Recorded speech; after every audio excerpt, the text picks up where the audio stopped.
No one had seen a human ship in over a century. Not since the collapse. Not since Earth burned itself out in wars of pride and power, and the remaining colonies fell into silence. The Galactic Empire thought the humans had finally done what everyone predicted. They wiped themselves out. And the galaxy moved on. Or, at least, it tried to. But now, in the middle of the Empire's most secure sector, above the glittering skies of Virel Prime, something tore reality apart. It didn't slip through a wormhole. It didn't arrive with the buzzing hum of regulated hyperspace. It didn't send a comm beacon ahead. It just appeared. A single warship. Old. Black. Scarred like it had lived through 1,000 battles, and won every single one of them. It was massive, easily 4 times the size of an Imperial Dreadbreaker, yet its design didn't match anything in the known archives. No insignia, no markings, no heat signature. Just silence. The Imperial fleet was caught off guard. Not a single one of their sensors had picked it up until it was already within range of the planetary defense systems. Alarms screamed across Virel Prime as their satellites finally registered the presence. Emperor Kalrix himself watched from the Citadel spire, high above the city. His 3 hearts beat in dissonance, and his second set of eyelids blinked in disbelief. "What in the void is that?" he asked, more to himself than to the advisors scrambling behind him. High Marshal Torin stepped forward. We believe it's a human vessel, Your Eminence." Kalrix turned slowly. His scales darkened with rage. "That's impossible. Humanity is extinct." Torin swallowed. "Respectfully, sir, that is no longer accurate." Before Kalrix could respond, the warship moved. Not with the slow, calculated grace of modern Empire vessels. It shifted like a predator. No visible propulsion, no warning. It slid through space like it was swimming, and the fleet didn't know whether to fire or run. They did neither. They hesitated. That was their mistake.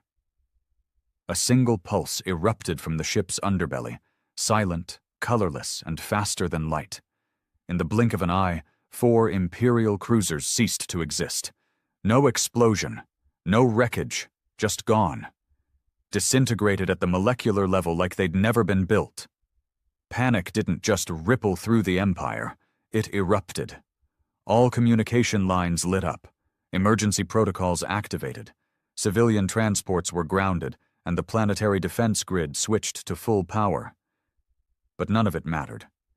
Because that ship, whatever it was, just hovered there, still and silent, like it hadn't even started yet.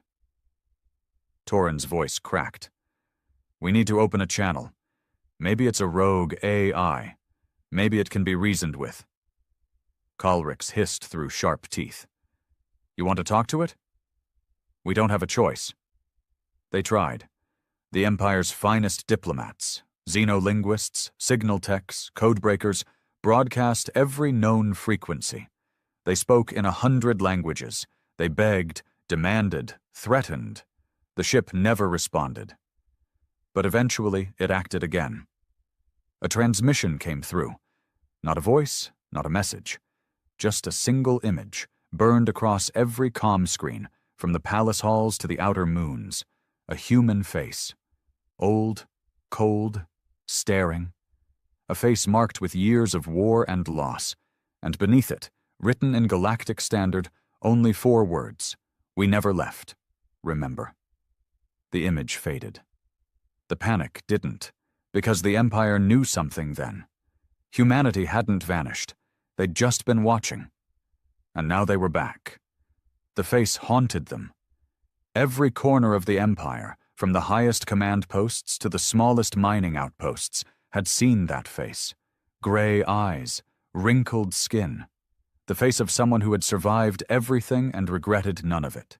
No name, no voice, just a warning. We never left. Remember. The Empire didn't know what to remember. They had buried humanity in their history logs, declared them a failed species, a warning of unchecked aggression and emotional volatility.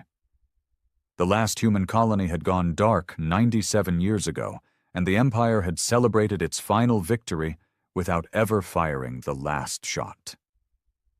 Humanity had imploded, they thought. But now, one ship, a ghost from Earth's grave, had wiped out a third of their outer fleet in seconds. Back at the Citadel spire, Emperor Calrix was no longer calm. His claws dug into the arms of his throne as advisors shouted, and screens flashed with reports of rising unrest. Civilian broadcasts were in chaos. Words like ancient weapons, human revenge, galactic extinction were trending across every known media stream. "Have we found the origin of the ship?" he growled. Torin, pale and shaking, replied, "No signal trail, no entry point. Our long-range sensors showed no hyperspace tear. It's like it phased in from somewhere else." "You mean they developed tech beyond the Empire's reach?"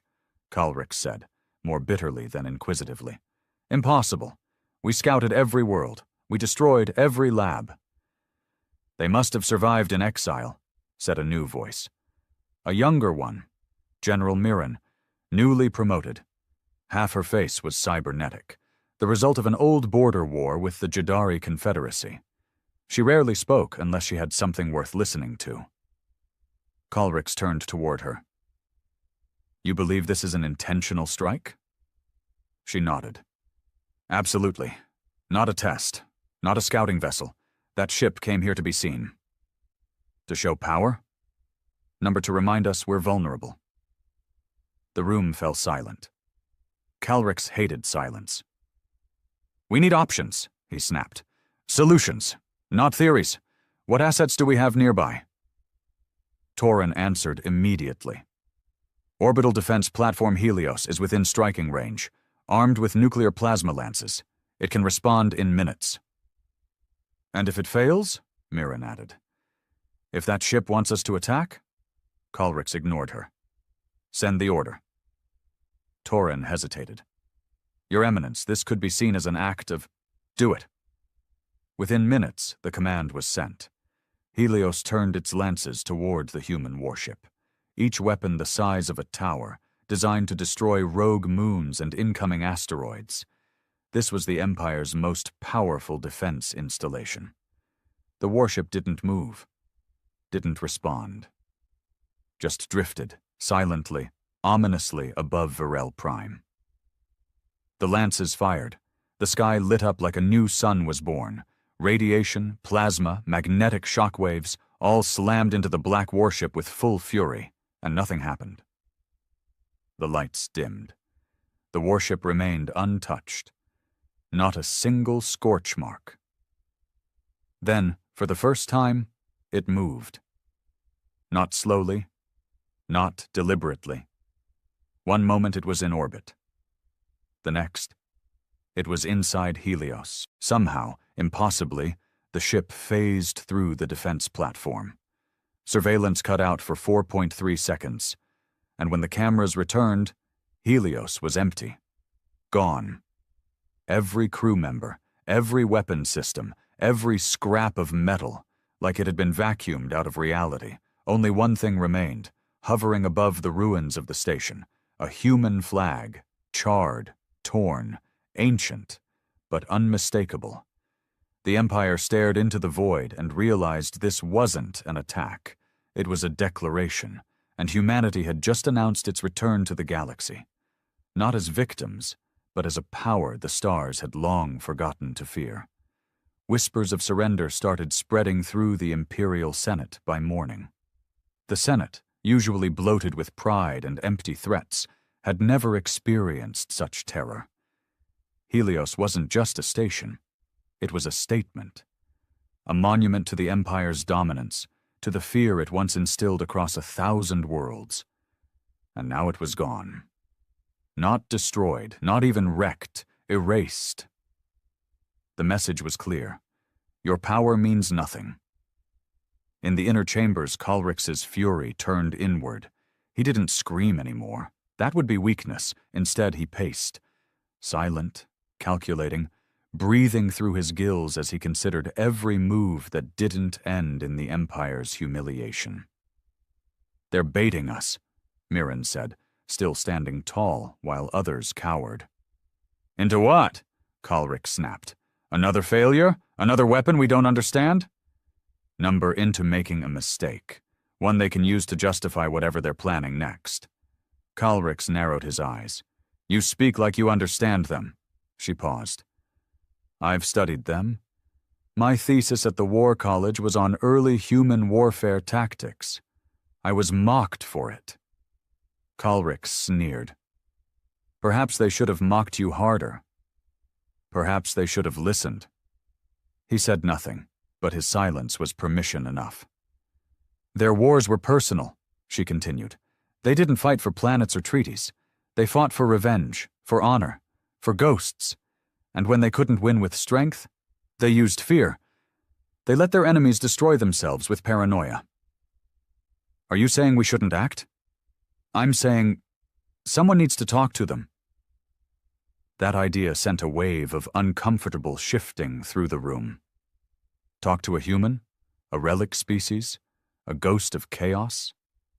But Kalrix had been Emperor long enough to recognize the real threat. Not the ship, but the image it projected. Fear was spreading faster than any weapon. Civil unrest was already sparking on 5 core worlds. Military captains were questioning their orders. Fringe systems had started defecting, sending silent signals of allegiance to whoever these humans were now. "They planned this," Kalrix said, almost to himself. "They waited until we were too fat, too self-satisfied, too arrogant. They've probably been watching us for decades." "Centuries," Mirren said. "They didn't survive. They thrived. Somewhere out there they've been building, hidden from our sensors, hidden from the galaxy. And now they've come to remind us what we forgot." A sudden transmission cut through the room like a blade. It wasn't Imperial. It wasn't even broadcast. It forced itself onto every screen, hijacking every frequency, even those deep within secure military channels. And this time, there was a voice. Gravelly. Human. Male. "You forgot us. That was your first mistake." Silence. "We watched. We remembered. Every colony you burned, every leader you executed, every child you told the stars weren't for them." A pause. "We didn't die. We adapted. You evolved in peace. We evolved in war." Static crackled. "We offer you a choice, submission or extinction." The signal cut. No coordinates, no response to counter signals, just a broadcast heard by everyone. And the galaxy trembled. Back in the chamber, Mirren was the only one breathing steady. Torin stammered, We need to mobilize the core legions." "Alert the Inquisitors. Activate the Vault protocols." "No," Mirren said calmly. "They'll expect that." "Then what do you propose?" She stared at the screen that now showed only the Empire's flag, slightly trembling, as if uncertain of its future. "We find them," she said, "not to fight. To understand." Kalrix turned slowly toward her. His voice was quiet now, too. "And if they don't want to be understood?" Mirren's cybernetic eye flickered. "Then we pray they haven't changed as much as we have." Because deep down, she feared the truth everyone else refused to say. The Empire had built itself on the myth that humanity was dead. And now, with just one ship, one face, and one sentence, that myth had become a nightmare. Across the stars, the Empire's borders began to bleed. Outposts went dark. Trade convoys refused to fly. Systems on the edge of Imperial space began broadcasting strange signals, coded messages in dead languages, some even using old Earth dialects long erased from official archives. But someone had kept them. Someone had waited. Within the Empire, paranoia bloomed like a plague. Governors turned on governors. High-ranking officers accused each other of human sympathies. Even in the military, whispers of the return grew louder. Some feared it. Others secretly welcomed it. And in the shadows of Varel Prime, someone celebrated it. Kyle Voss had lived many lives. Spy, assassin, traitor, survivor. He didn't care what label they used anymore. All he cared about was the truth he had buried for years. The humans weren't extinct. And now, they were here to finish what they started. Kale watched the chaos unfold from a darkened observatory buried beneath the capital's surface. From there, he could see the entire system unraveling one transmission at a time. And in the center of it all, hovering like death made real, was that ship. He smiled. "Took you long enough," he muttered. His comm clicked. A voice spoke on the other end, soft and mechanical. "Is the Emperor preparing for war?" Kyle leaned back, eye catching the glimmer of red tracking lights across the warship's hull. "He's preparing for his own funeral. He just doesn't know it yet." "You've done well, Agent Voss. We'll be arriving soon. Phase 2 begins within the day." Kyle's smile widened. "And the girl?" There was a pause. "She'll remember when the time comes. We made sure of it." He nodded. Somewhere on Varel Prime, hidden in the labyrinth of society, a sleeper agent, a human born and raised in secret, was already waking up. Planted there decades ago, raised to believe she was imperial, trained, conditioned. And now, with the ship's arrival, her memories would start coming back. A war wasn't coming. It had already started. Years ago, and now it was unfolding exactly as planned. Back in the Citadel, Mirren stood alone on the command deck.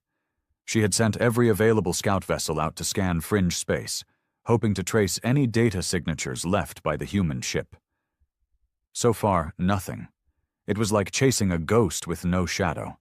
But her instincts screamed louder than her logic. They were here for a reason. Her mind turned to the warning: submission or extinction. But those weren't options. Those were declarations. The humans weren't here to ask for anything. They were giving the Empire a chance to surrender, yes, but not because they feared war, because they knew they would win it. A junior officer approached her quietly. "General Mirren, there's been a development." "What kind?" "Unauthorized access of restricted surveillance footage. Sector 9C, Imperial Archives Vault. Footage was copied and erased before we could contain the breach." Her eyes narrowed. "Who accessed it?" The officer hesitated. "It's classified. Eyes only." "I am eyes only," she snapped. But even as he handed her the datapad, she knew something deeper was unraveling. The footage showed a child, dark-haired, human features, being smuggled into the Imperial capital under false registry 20 years ago. The name listed? Lyra Mirren. She stared at the screen. Her name. Her face. But she didn't remember that child. Didn't remember being anyone but General Mirren of the Imperial Armed Forces. Her hand trembled slightly, datapad slipping from her fingers. No.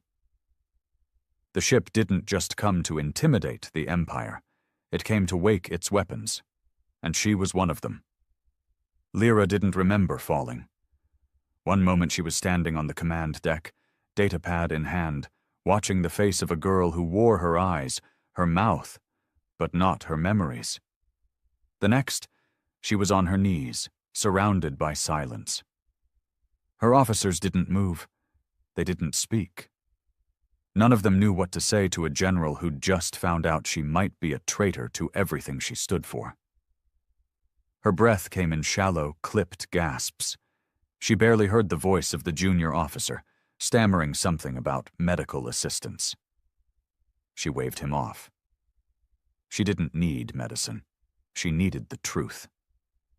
Back in her quarters, sealed, secure, buried under 5 levels of access codes, She accessed her personal files, scrubbed them clean. No history before age 10, no school photos, no early medical logs, all standard for military-born children.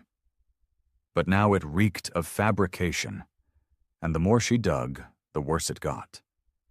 She had always wondered why she didn't remember her parents, why she was raised by the state in the military foster program. They said her family had died in an asteroid mining accident, that there were no bodies to recover. She had asked questions once, got punished for it. After that, she didn't ask again. But now she couldn't stop. She stared into the mirror. For the first time, she looked at herself. Not as a decorated general, not as a hardened warrior, but as a question without an answer. And then, a whisper. Not from the room, from inside her head. A voice she didn't recognize, yet felt buried deep in her bones. You are not theirs. She froze. Who said that? Silence. Her pulse raced. Another whisper, gentler now. You've always been ours. She stumbled back from the mirror. Her reflection shifted. For a split second, the glass didn't show her Imperial uniform. It showed another version. Same face, same scars, but dressed in black battle armor, marked with the sigil she'd only seen once. On the flag left behind on Helios. The human flag. The image faded just as fast, but it was too late.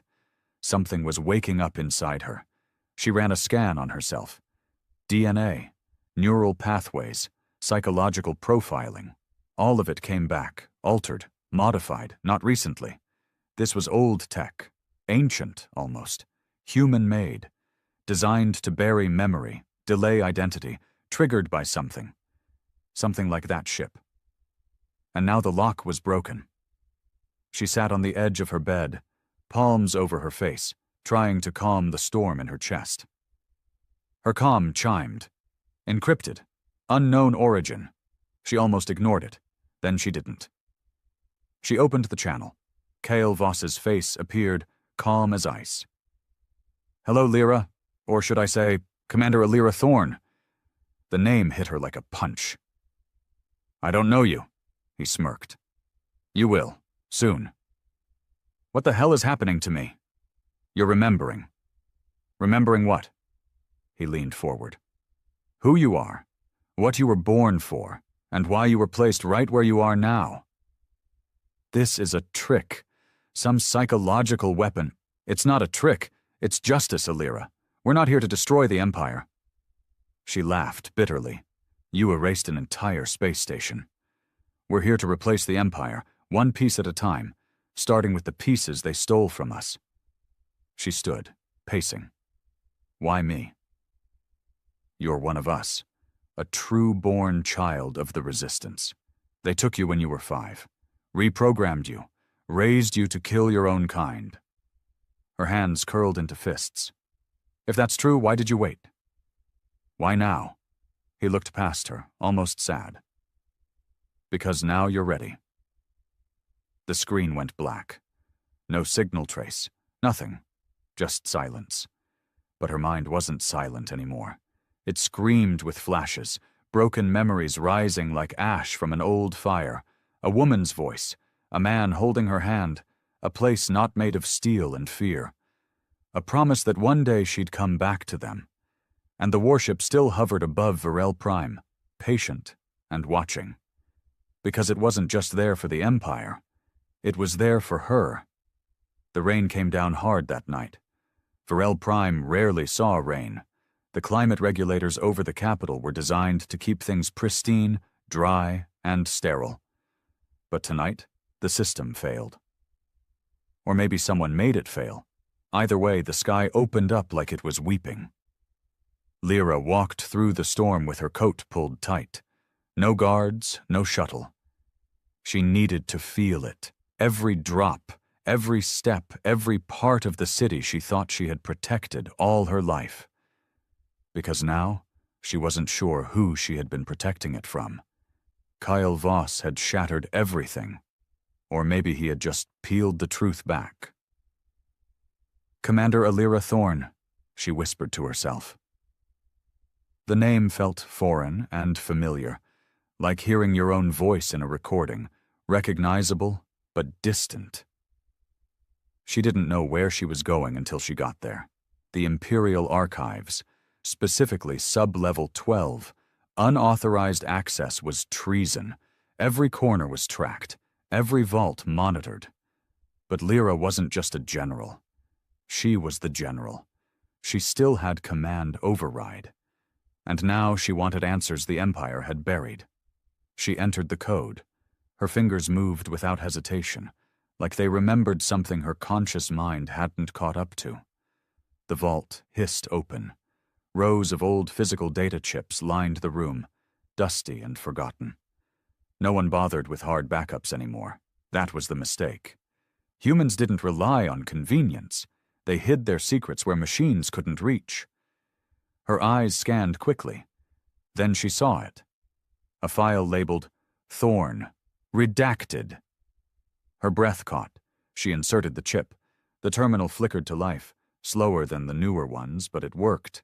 A series of logs appeared. Images, audio files, DNA reports. Her mother, her father. Both confirmed members of the Orion Reclaimers, one of the last human resistance cells before the collapse. But they hadn't collapsed. They had evacuated.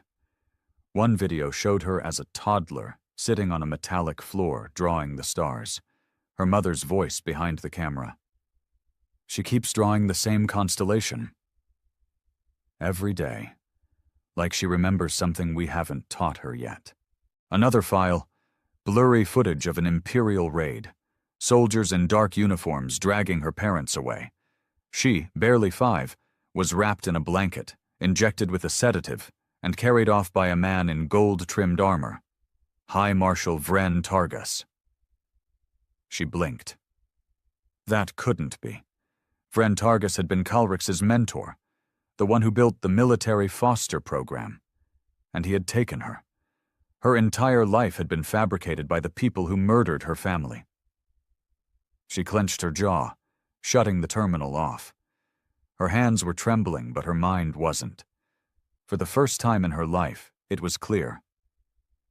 As she turned to leave, her calm crackled to life again, unfiltered, unsecured. "General Mirren," came a frantic voice, "you need to return to the command deck, now." "What happened?" "It's the human ship. It's gone." "What do you mean gone? Did it leave orbit?" "No, ma'am, it disappeared." She paused. "Disappeared how?" "Not cloaked, not jumped. Gone. Sensors never even registered a hyperspace signature. Just vanished." Her heart thudded. "Were there any traces left behind?" The officer hesitated. "Yes, ma'am. One thing." "What?" "It dropped something. A pod. It landed outside the capital. No tech signature. Organic-only trace." She froze. "Coordinates?" The officer read them off, and Lyra's breath left her chest. She knew that place, a forested zone just beyond the outer districts, designated uninhabitable, sealed off for decades. But now she remembered. It had been her sanctuary, before they wiped her mind, before they told her she belonged to them. Without answering, she killed the comm feed and turned back. The warship was gone. But the next phase wasn't. It had just begun. The forest was nothing like she remembered, or maybe it was exactly as she remembered, just through the wrong lens. Back when she was a child, the Empire told her it was a restricted zone, contaminated during the planetary terraforming experiments. But there were no toxins here, no radiation, just silence, soil, and trees older than the capital itself. Lyra moved through the undergrowth with slow, steady steps. Her weapon stayed holstered, but her hand never strayed far from it. She wasn't expecting an ambush, but she wasn't naive either. The pod had landed somewhere in this zone. "A message," Kale had said. Or maybe a trigger. Her boots crunched on brittle leaves. The rain had stopped, but the sky was still gray and heavy, like the world was holding its breath. The deeper she went, the more the sound of civilization faded. No transports, no security drones, just wind and memory. Then she saw it. Half buried in the earth, nestled between the roots of a gnarled tree, was a pod. Not military, not like anything in the Empire's database. It was smooth, blackened metal, scarred with use but intact. No lights, no hum. It just sat there, humming in silence like a sealed confession. As she approached, it responded. A faint pulse rippled across its surface, and the shell split with a soft hiss. Inside was no weapon, just a child, no older than 6, pale skin, dark hair matted from sleep, breathing, unconscious, wrapped in a thermal layer that bore the same insignia as the flag left on Helios.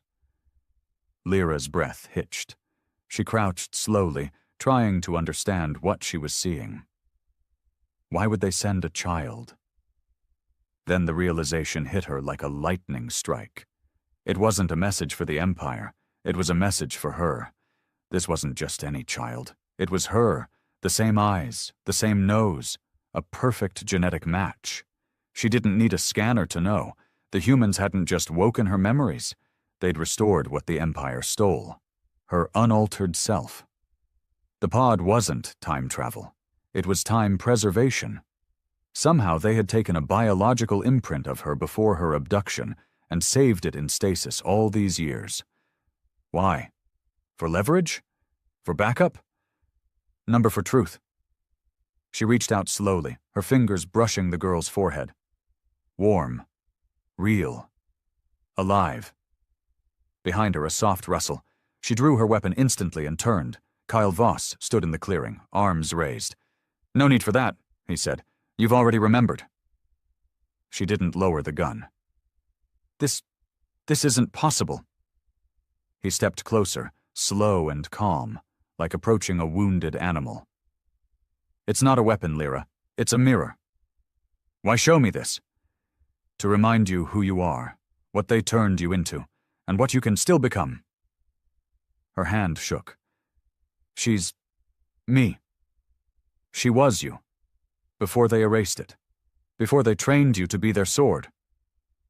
Lyra stared down at the girl, something fragile cracking open inside her. Memories came faster now. Her mother's voice, warm hands tucking her into bed, stars painted on the ceiling of a rusted hull. "You said I was placed here for a reason," she said, voice low. "What reason?" Kyle's eyes darkened. "To destroy the Empire from within." She didn't flinch. "Not this time. You want me to assassinate Kalrix?" "Number that would make him a martyr. We want you to take something far more valuable." She turned to him. "The military?" He shook his head. "The truth. We want you to speak it. Not in secret. Not in shadow. On the Empire's own channels. On the Senate floor. Let the people see what they've done. What they've built their power on. You. And if they don't believe me, they don't have to. They just have to hear you. The truth will do the rest." Lyra looked down at the child again. Her own face, pure, unbroken. "I don't know if I can do this." Kale's voice was softer now. "You already are." Behind them, the sky cracked open. The warship was back, only now it wasn't alone. They didn't hide anymore. Not the humans, not their ships, not their truth. By the time Lyra returned to the capital, 17 human warships hovered silently across the Varel skyline. No cloaks, no warnings. They positioned themselves like monuments, not invaders, watching, waiting, daring the Empire to act first. And for the first time in centuries, the Empire didn't know how to answer. Inside the Citadel spire, the Senate chamber was in chaos. Senators screamed for war, demanded blood, begged for guarantees of safety. Generals argued. Advisors whispered of coups. A few even began quietly boarding escape vessels. The myth of the Empire had cracked. Fear was seeping in like floodwater. And then the doors opened. Lyra walked in alone. No guards, no armor, just her black officer's uniform, creased, rain-stained, and utterly silent. Eyes turned. Whispers followed her like smoke. The Emperor sat above them all, unmoved. His golden armor gleamed beneath the chamber lights, his gaze cold and reptilian. "You return now," he said, "as our skies are occupied. Explain yourself, General Mirren." She looked up at him, and for once there was no fear in her. "My name," she said, voice calm, "is Commander Alira Thorne, born on the human colony vessel Sola Terra, abducted during the siege of Diraxis, indoctrinated under the Empire's orphan program, raised as your weapon." The chamber froze. She tapped a small device in her palm. Every screen around the room flickered, showing raw, unaltered footage from the archives. Her childhood, the raid, the fabrication of her identity, the voices of her real parents. "You built your power on lies," she continued. "On genocide, on erasure lies," Kalrix growled, standing now. "Treasonous slander from a broken mind." She stepped forward. "You didn't just destroy our worlds. You stole our children. You made them forget, made them kill in your name, but we remember now." The room erupted. Screams, accusations, threats of execution. Lyra raised her voice above the storm. "We don't want your throne." She turned to the cameras broadcasting to every world across the Empire. "We want your people to see, to choose, not through fear, through truth." Above them, the warships began broadcasting her speech across the galaxy. Every outpost, every station, every home. Some wept, others raged, but no one ignored it. In a single moment, the face of the Empire cracked, and something older and stronger began to rise beneath it. Memory. Kalrix stepped forward, claws flexed, his voice trembling with fury. "You think one speech, one half-blood child can break 1,000 years of rule?" Lyra met his eyes. "But your own lies will." She turned her back on him and walked out. He didn't follow. He knew. It was over. 3 days later, the warships left Varel space. No city was burned. No empire was conquered. It collapsed on its own. Governors defected. Fleet admirals surrendered. Systems declared neutrality. People refused orders. And through it all, the truth kept spreading like wildfire. The Empire's heart didn't explode. It simply stopped beating. And as for Lyra? She disappeared from public view after the collapse. Some said she returned to the human fleet. Some claimed she stayed behind, helping rebuild the broken colonies. Others whispered she was never real at all, just a symbol, a ghost sent to break a giant's spine with a whisper. But one thing was certain. The warship that started it all, the one that